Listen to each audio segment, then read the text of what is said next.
Everything you need to know to do bodywork the right way. If you have a dent, it's not just a low point.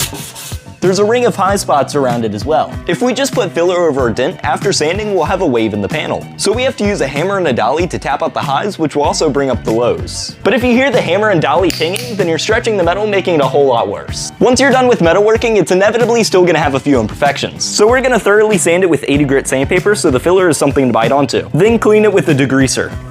I personally use rubbing alcohol because it's super cheap, and I put in a little spray bottle to make my life easier. Now it's time for body filler. The mixing process of filler is super important. First, thoroughly mix your hardener by kneading it. The proper way to proportion hardener is with a scale, but I don't have one, so we gotta do it the old-fashioned way. Lay out your filler and get it into a nice 1/4 inch tall circle, then do one line of hardener across. Mix it by rolling it around with the squeegee to prevent any air bubbles. After there's no more streaks of hardener, spread it thin so you have more working time and it's easier to pick up. On your first pass, give it quite a bit of pressure so the filler can bite into those scratches. Then give it a nice clean thick layer and at about a 6-inch radius from the dent. When it's still a little soft, use a cheese grater to get off any of the extra material.